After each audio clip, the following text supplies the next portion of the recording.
Venezuela breaks the unipolar illusion. Let me take you back to July 29, 2024, a date that, at first glance, might have seemed like just another headline in the endless churn of geopolitical noise. Venezuela's President Nicolas Maduro, in a nationally televised address, announced that his government had uncovered a plot to assassinate him, involving mercenaries trained in Colombia and financed by opposition figures in Miami. The U.S. State Department, predictably, dismissed the claims as baseless propaganda. But this wasn't just another episode in Venezuela's long-running political drama. It was something far more significant, a crack in the unipolar illusion, a moment where the brittle facade of American hegemony showed its first real fractures in decades. I've spent the better part of my career studying the mechanics of power, the way great states rise and fall, and the quiet moments when history pivots without most people noticing. And what happened in Venezuela that day wasn't just about Maduro's survival, it was about the slow, grinding collapse of a world order that has defined global politics since the end of the Cold War. The unipolar moment, that brief period when the United States stood as the sole superpower, is over. The question now is whether Washington will accept this reality or double down on a strategy that is doomed to fail. Let's start with the official narrative, the story that the U.S. government and its allies have been selling to the world. According to this version, Venezuela is a failed state, a dictatorship clinging to power through repression and economic mismanagement.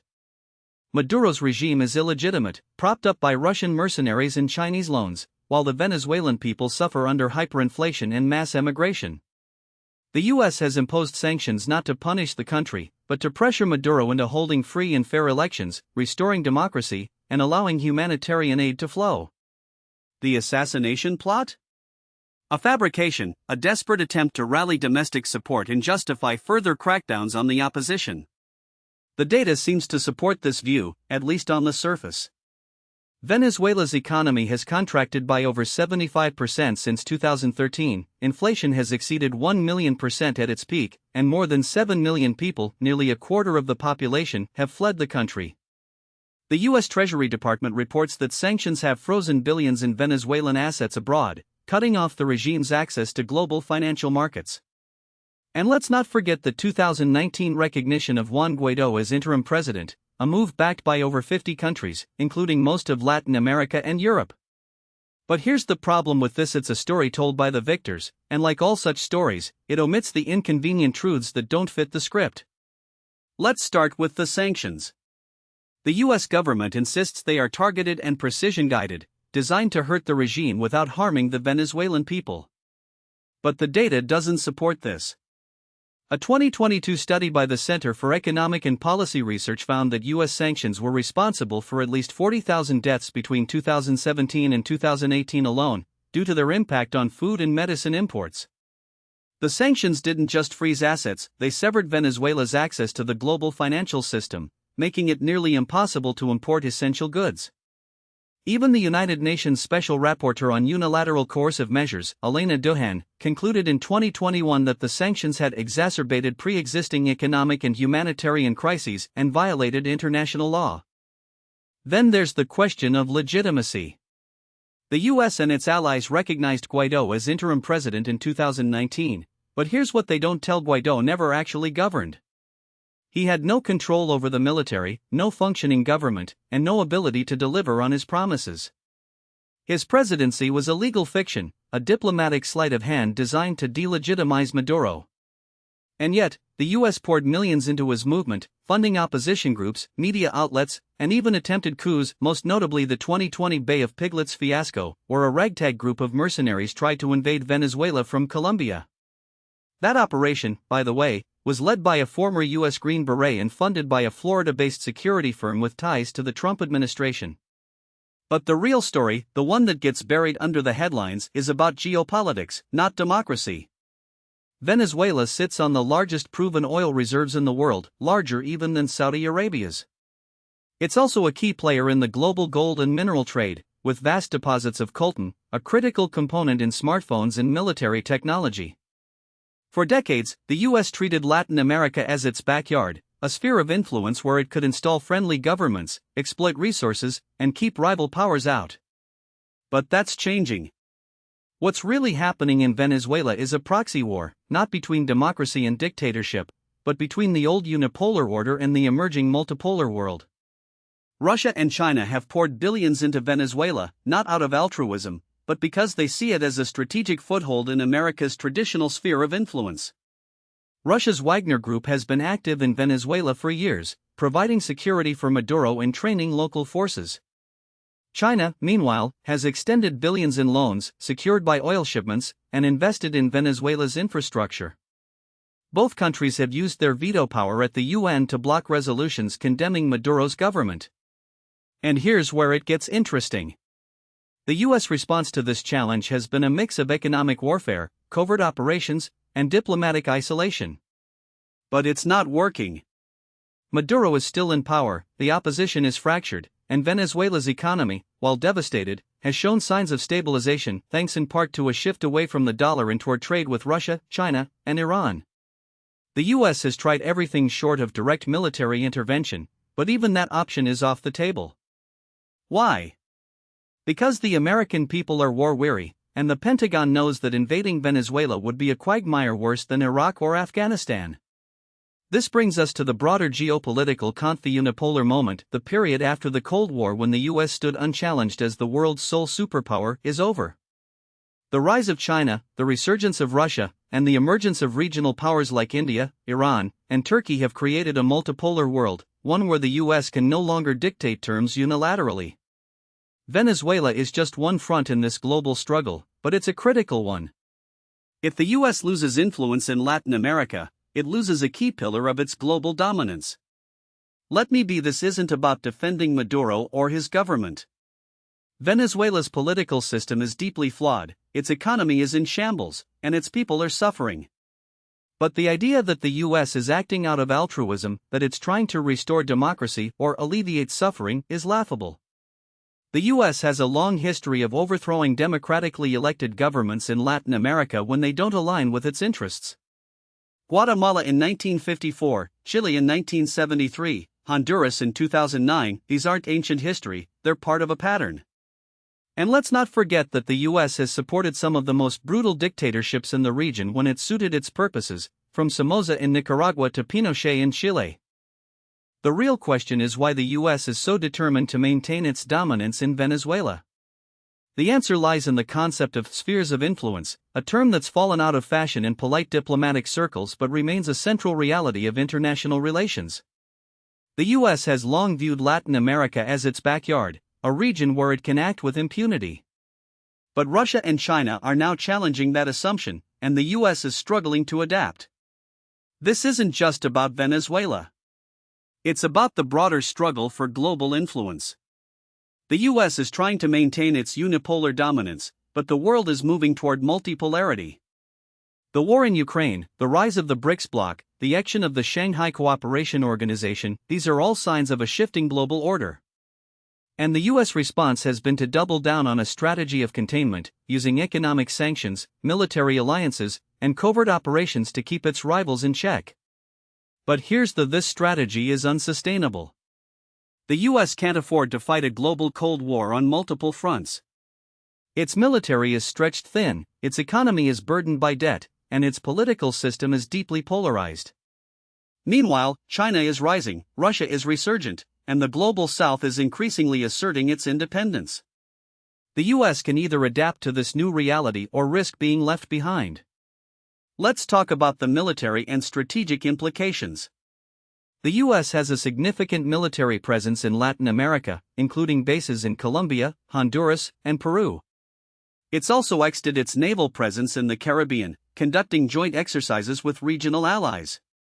But the idea that the U.S. could launch a successful military intervention in Venezuela is a fantasy. The Venezuelan military is battle-hardened, with experience in counterinsurgency and urban warfare. The terrain is difficult, the population is armed, and the regime has the support of Russia and China. Even if the U.S. succeeded in overthrowing Maduro, it would face a prolonged insurgency, much like in Iraq or Afghanistan. And let's not forget the lessons of history. The U.S. has a long record of failed interventions in Latin America, from the Bay of Pigs to the Contra War in Nicaragua. These operations rarely go as planned, and they often backfire, strengthening the very regimes they were meant to overthrow. The idea that the US could liberate Venezuela with a quick military strike is naive at best, delusional at worst. But the military option isn't the only one on the table. The US is also using economic warfare, cyber operations, and covert action to destabilize Maduro's government. The problem is that these tactics are having the opposite effect. Sanctions are driving Venezuela closer to Russia and China, while covert operations are strengthening Maduro's grip on power. The assassination plot, whether real or fabricated, has allowed Maduro to rally his base and crack down on the opposition. The US is playing a losing game, and it's the Venezuelan people who are paying the price. Now, let's turn to the domestic political dimension. The US approach to Venezuela isn't just about geopolitics, it's also about domestic politics. Florida is a critical swing state, and the Venezuelan American community is a key voting bloc. Both Democrats and Republicans have used Venezuela as a political football, with each side accusing the other of being soft on Maduro. The Trump administration took a hardline approach, imposing sweeping sanctions and recognizing Guaidó. The Biden administration has continued that policy, with some minor adjustments, but it's under pressure from progressives to ease the sanctions and pursue diplomacy. The problem is that domestic political incentives are distorting U.S. foreign policy. Politicians are more concerned with scoring points with voters than with crafting a coherent strategy. The result is a policy that is both ineffective and counterproductive. The U.S. is stuck in a cycle of escalation, with no clear exit strategy. So, where does this leave us? Let's consider the possible scenarios. Scenario 1, the best case. In this scenario, the US and Venezuela reach a negotiated settlement, with Maduro agreeing to hold free and fair elections in exchange for sanctions relief. The opposition participates, and a new government takes power, one that is more democratic but still maintains ties with Russia and China.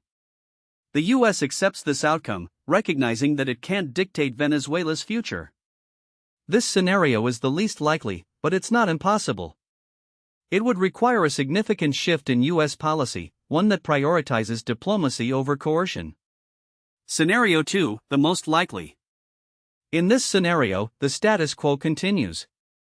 Maduro remains in power, the opposition remains fractured, and the US maintains its sanctions and covert operations. Venezuela's economy stabilizes somewhat, but the country remains isolated and impoverished. Russia and China deepen their ties with Caracas, and the US finds itself increasingly marginalized in Latin America. This is the most likely outcome, but it's also the most unstable. It could lead to further escalation, including a direct confrontation between the US and Russia or China. Scenario 3, the worst case. In this scenario, the US launches a military intervention, either directly or through proxies. The operation fails, leading to a prolonged insurgency and a regional crisis. Russia and China respond by increasing their support for Maduro, and the conflict escalates into a broader confrontation. This scenario is the most dangerous, but it's also the one that the US seems to be sleepwalking toward. None of these scenarios are good. The best-case scenario is unlikely, the most likely scenario is unsustainable, and the worst-case scenario is catastrophic. The US is trapped in a policy that is both morally bankrupt and strategically flawed. This brings us to the grand strategy analysis. The US is trying to maintain a unipolar world order, but that order is crumbling. The idea that the US can dictate terms to the rest of the world is a relic of the 1990s, when America stood unchallenged. But the world has changed. China is rising, Russia is resurgent, and the global South is asserting its independence. The US can either adapt to this new reality or risk being left behind. The problem is that the US foreign policy establishment is still operating under the assumptions of the unipolar moment. It sees every challenge as a threat to be contained, every rival as an enemy to be defeated. But this approach is unsustainable. The US can't afford to fight a global Cold War on multiple fronts. It needs to accept that the world is multipolar and adjust its strategy accordingly. This doesn't mean abandoning US interests or values. It means recognizing that the US can't dictate outcomes unilaterally. It means engaging with rivals like Russia and China, not as enemies, but as competitors. It means accepting that other countries have their own interests and agency, and that the US can't always get its way. Let me tell you what the US should do instead. First, it should lift the sanctions on Venezuela. Not because Maduro deserves it, but because the sanctions are hurting the Venezuelan people and driving the country closer to Russia and China. Second, it should engage in direct diplomacy with Maduro's government, not to legitimize it, but to find a negotiated solution. Third, it should work with regional partners like Brazil and Mexico to create a framework for stability in Latin America, one that respects the sovereignty of all countries. This is controversial, I know. But it's the only realistic path forward. The alternative is a policy of endless escalation, one that will lead to more suffering, more instability, and ultimately, more failure. In the end, Venezuela is more than just a country, it's a symbol. It's a symbol of the unipolar illusion, the idea that the US can dictate the fate of the world. But that illusion is fading. The world is moving toward multipolarity, and the US needs to adapt or risk being left behind. This isn't just about Venezuela.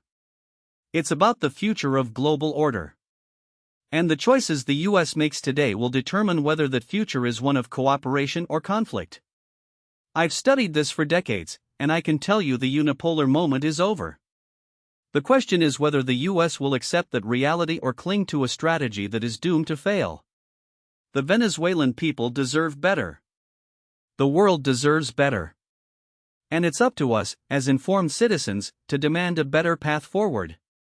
Now, what most people don't realize is that Venezuela's defiance isn't happening in a vacuum, it's part of a much broader military and strategic recalibration that's reshaping the global balance of power. The US foreign policy establishment still operates under the assumption that military coercion, economic sanctions, and diplomatic isolation can force compliance. But the reality on the ground tells a different story. Venezuela's resilience, backed by Russia and China, is exposing the limits of American hard power in a way we haven't seen since the Vietnam War. Let me explain why this matters.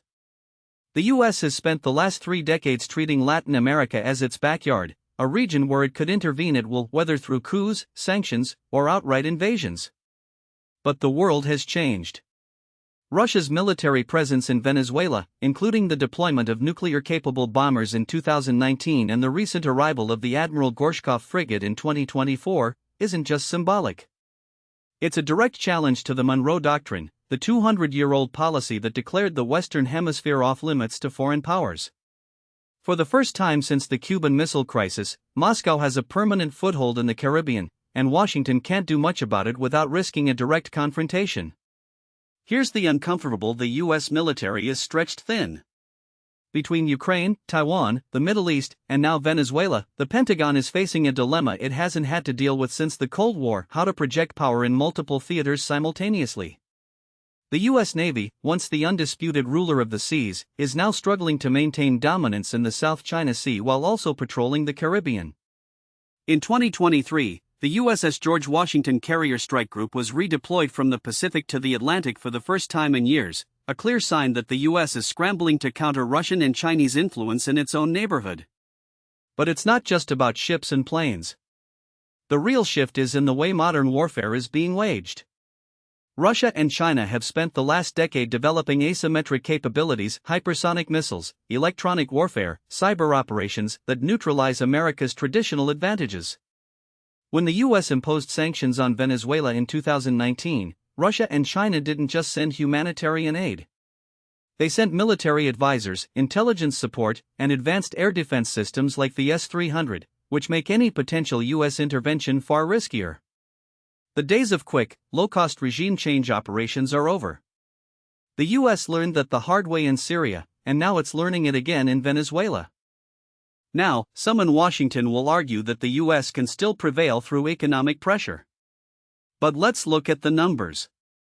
Since 2017, US sanctions have cost Venezuela over $130 billion in lost oil revenue, according to a 2023 report by the Center for Economic and Policy Research. Yet, despite this economic strangulation, Maduro's government hasn't collapsed. Why? Because Russia and China have stepped in to fill the gap. In 2022 alone, China imported over 300,000 barrels of Venezuelan oil per day, despite US sanctions, while Russia's Rosneft has been instrumental in helping Venezuela evade the financial restrictions. The US can sanction all it wants, but as long as there are buyers for Venezuelan oil, and there always will be, the sanctions will only push Caracas further into Moscow and Beijing's orbit. This brings me to the most critical: the military implications of Venezuela's defiance go far beyond the Caribbean. What we're seeing is the emergence of a new axis of resistance, one that includes not just Russia and China, but also Iran, North Korea, and now Venezuela. This isn't some grand conspiracy, it's a natural alignment of countries that share a common interest in countering US hegemony. And it's not just about ideology. It's about survival. When the US overthrew Saddam Hussein in 2003, it sent a message to every authoritarian leader in the "if you don't have nuclear weapons, you're vulnerable." When it abandoned the Iran nuclear deal in 2018, it sent another: even if you negotiate in good faith, the US can't be trusted. Venezuela, like Iran and North Korea, has taken those lessons to heart.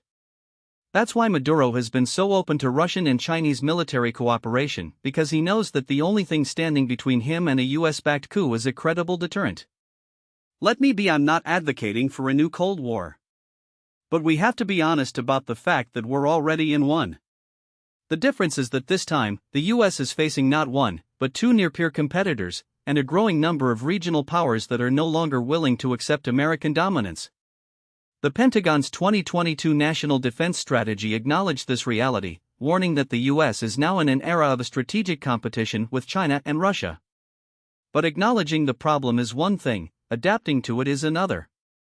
The US military is still structured around the assumption that it can fight and win two major wars simultaneously. But in a multipolar world, that's no longer feasible. The US can't afford to be the world's policeman anymore, and it certainly can't afford to pick fights in every corner of the globe. So what's the alternative? The US needs to rethink its approach to Latin America, not as a region to be controlled, but as a partner in a multipolar world. That means engaging with countries like Venezuela, not as enemies, but as sovereign states with their own interests. It means accepting that Russia and China will have a presence in the Western Hemisphere, just as the US has a presence in Eastern Europe and the South China Sea. And it means recognizing that the era of unipolarity is over and that the US can either adapt or be left behind. I've spent my career studying the rise and fall of great powers, and I can tell you the ones that survive are the ones that know when to compromise. The British Empire didn't collapse because it lost a single war, it collapsed because it refused to accept that its time had passed. The US is at a similar crossroads. It can either double down on a failing strategy of coercion and isolation, or it can embrace a new era of diplomacy and cooperation. The choice is clear. The question is whether Washington has the wisdom to make it. Now, what most people don't realize is that Venezuela's defiance isn't just a foreign policy story, it's a domestic political earthquake with implications far beyond Caracas. The establishment narrative, both in Washington and among Venezuela's opposition, has long framed the country as a failed state on the brink of collapse, just waiting for the right push to fall into the hands of a US-friendly government. But that narrative has been collapsing under the weight of its own contradictions for years, and what we're seeing now is the final unraveling of a strategy that was always more about wishful thinking than reality. Let me explain why this matters. Since 2019, when Juan Guaidó declared himself interim president with the backing of the Trump administration, the opposition has been trapped in a paradox of its own making. On one hand, they've relied on US sanctions, diplomatic isolation, and even the threat of military intervention to pressure Maduro's government. On the other, they've failed to offer a credible alternative that could actually win over the Venezuelan people. The result? A population that's increasingly skeptical of both the government and the opposition, and a regime that's learned to survive by playing the long game. Here's the uncomfortable: Maduro isn't just clinging to power, he's consolidating it. And he's doing it in ways that should make Washington rethink its entire approach. Take the 2020 parliamentary elections, for example. The opposition boycotted them, calling them a sham, but the government still managed to secure a two-thirds majority in the National Assembly. That wasn't just a symbolic victory, it was a strategic one. By controlling the legislature, Maduro neutralized one of the last institutional checks on his power, and he did it without firing a shot. Then came the 2021 regional elections, where the opposition participated but still lost ground. The message was the government could afford to let the opposition compete because it had already rigged the game in its favor. But here's where things get really interesting. Maduro's survival isn't just about repression or electoral manipulation, it's about co-optation. The regime has perfected the art of dividing its enemies, offering just enough carrots to keep key sectors of society on side. The military, for instance, has been given control over lucrative sectors like gold mining and food distribution, turning generals into de facto businessmen. The private sector, meanwhile, has been granted limited economic freedoms in exchange for political loyalty. Even some opposition figures have been brought into the fold through negotiations, like the 2021 Mexico City talks, where the government dangled the possibility of sanctions relief in exchange for concessions. Now, this sounds like a classic authoritarian playbook, and you'd be right. But what's different about Venezuela is that the regime has managed to do all this while the US was actively trying to overthrow it. That's not supposed to happen in the 21st century. The last time a US adversary survived this kind of pressure was Cuba in the 1960s, and even then, the island was a much smaller and more isolated target. Venezuela, by contrast, is a country of 28 million people with deep ties to the global economy.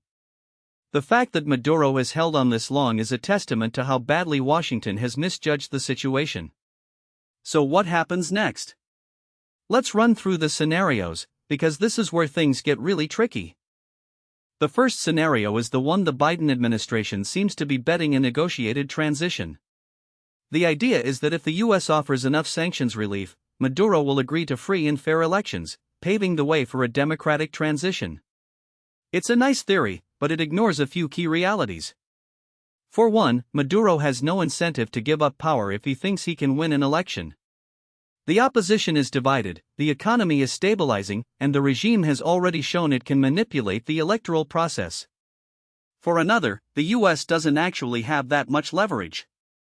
Sanctions have hurt the economy, but they've also given Maduro a convenient scapegoat for Venezuela's problems. And let's not the US has already tried this approach before.